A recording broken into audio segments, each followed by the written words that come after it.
Praise the Lord. എക്കാലത്തും ദൈവം തനിക്ക് വേണ്ടി ഒരു ശേഷിപ്പ് മാറ്റിവെച്ചിരിക്കും.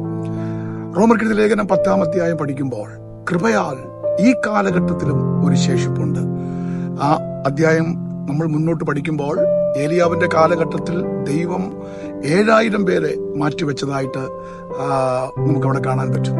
അപ്പൊ ദൈവം ഏത് കാലഘട്ടത്തിലും ദൈവത്തിന് വേണ്ടി പ്രയോജനപ്പെടുന്ന, അല്ലെങ്കിൽ ദൈവത്തിന്റെ പർപ്പസിനായി, ദൈവിക ഉദ്ദേശത്തിനായി ദൈവം ചിലരെ മാറ്റിവെക്കും. ഈ കാലഘട്ടത്തിൽ കർത്താവ് മാറ്റിവെച്ചിരിക്കുന്ന ഒരു വ്യക്തിയാണ് താങ്കൾ.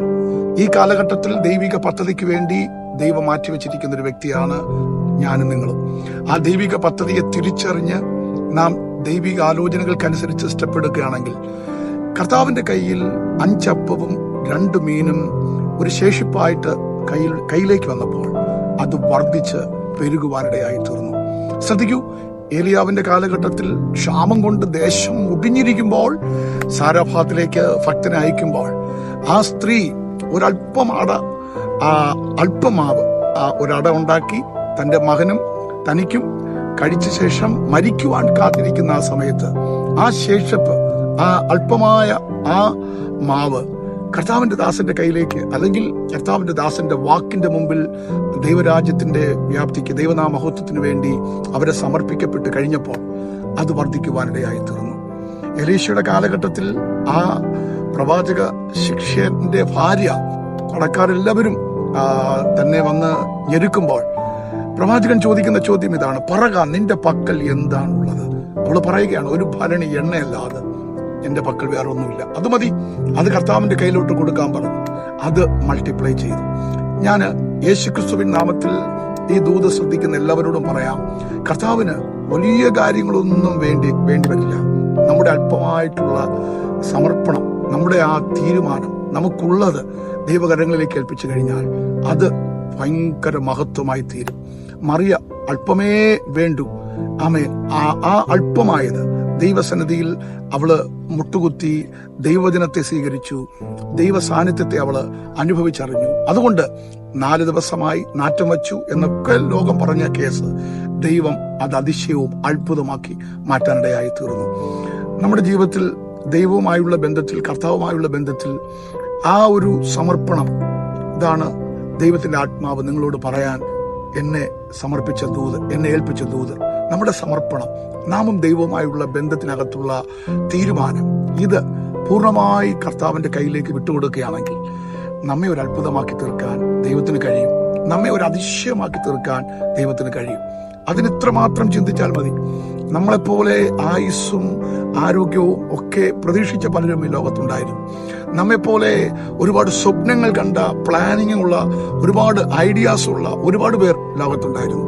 പക്ഷെ അവർക്കാർക്കും ഒരു സ്വപ്നവും പൂർത്തീകരിക്കപ്പെടാൻ പറ്റാതെ, അവരുടെ ഒരു ഐഡിയാസും സ്ഥാപിക്കാൻ പറ്റാതെ, അവരുടെ ദർശനങ്ങളൊന്നും പൂർത്തീകരിക്കപ്പെടാൻ പറ്റാതെ ഈ ലോകത്തുനിന്ന് മാറ്റപ്പെട്ടു പോയ ചരിത്രങ്ങൾ നമുക്ക് കാണാൻ പറ്റുന്നുണ്ട്, കേൾക്കാൻ പറ്റുന്നുണ്ട്.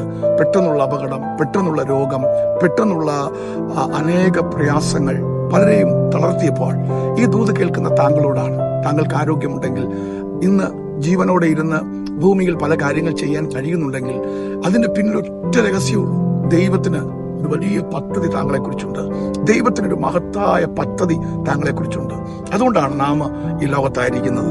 ആ ദൈവിക പദ്ധതിക്കനുസരിച്ച് നമ്മെ ഒന്ന് ഏൽപ്പിച്ചു കൊടുത്താൽ, നമ്മെ ഒന്ന് സമർപ്പിച്ചു കൊടുത്താൽ, ഉറപ്പായിട്ടും ദൈവത്തിന്റെ എല്ലാ പദ്ധതികളും നമ്മുടെ മേൽ പൂർണ്ണമാകും. ദൈവഹിതം നമ്മുടെ മേൽ പൂർണ്ണമാകും. ദൈവഹിതത്തിന് എപ്പോഴും ഇൻകംപ്ലീറ്റ് ഇല്ല. ദൈവഹിതത്തിന് എപ്പോഴും കംപ്ലീറ്റ് ആണ്. ദൈവഹിതം എപ്പോഴും പൂർണ്ണതയാണ്. ദൈവഹിതം എപ്പോഴും നന്മയും പ്രസാദവും പൂർണ്ണതയുമാണ്. ആ ദൈവഹിതം നമ്മുടെ മേൽ വെളിപ്പെട്ട് കഴിയുമ്പോൾ അവിടെ ഒരു സ്ട്രഗ്ലിംഗ് കാണില്ല, അവിടെ ഒരു ഡിഫിക്കൽറ്റീസ് കാണില്ല, അവിടെ ഒരു വിഷമം കാണുകയില്ല. വളരെ സ്മൂത്തായിട്ട് കാര്യങ്ങൾ മുന്നോട്ട് നീങ്ങാൻ ഇടയായി തീരും. ആയതുകൊണ്ട് നിങ്ങളിലുള്ള അല്പം മതിയെന്നേ, നിങ്ങളിലുള്ള ചെറിയ കാര്യങ്ങൾ മതി, അത് കർത്താവിന്റെ കയ്യിലേക്ക് ഏൽപ്പിച്ചു കൊടുത്താട്ട് ഈ ദിവസങ്ങൾ അതൊരു വർധനമായി മാറും. അതൊരു ഭയങ്കര അതിശയവും അത്ഭുതമായി മാറും. ഈ ദിവസങ്ങളിൽ നമുക്ക് നമ്മെ തന്നെ ഫലമേൽപ്പിക്കാം, നമ്മെ തന്നെ ദൈവകരങ്ങളിൽ ഏൽപ്പിച്ചു കൊടുക്കാം. കർത്താവെ, എന്നെ മുറ്റും സമർപ്പിക്കുന്നു, എന്നെ പൂർണ്ണമായും നിന്റെ ഹിതത്തിനായി വിട്ടുതരുന്നു എന്ന് നമുക്ക് സമർപ്പിച്ച് പ്രാർത്ഥിക്കാം. ഈ ദിവസങ്ങളിൽ ദൈവം നൽകിയ വാഗ്ദത്തങ്ങളെല്ലാം താങ്കളുടെ ജീവിതത്തിൽ പൂർണ്ണമാകട്ടെ. താങ്കളുടെ ജീവിതം ഒരു അതിശയവും അത്ഭുതമായി മാറട്ടെ എന്ന് ഈ സമയത്ത് പ്രാർത്ഥിക്കുന്നു. ദൈവം കൃപയാൽ തിരഞ്ഞെടുത്തു വച്ചിരിക്കുന്ന ഈ കാലഘട്ടത്തിൽ താങ്കളുണ്ട്.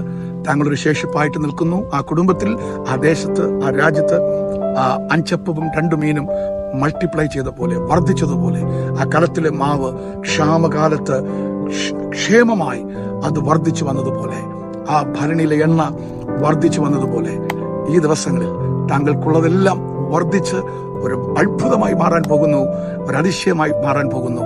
വലിയ സാക്ഷ്യങ്ങൾ ഈ ദിവസങ്ങൾ പറയാൻ തയ്യാറാകുക. കർത്താവിന്റെ കൃപ നിങ്ങളുടെ മേൽ ഇരിക്കുമാറാകട്ടെ.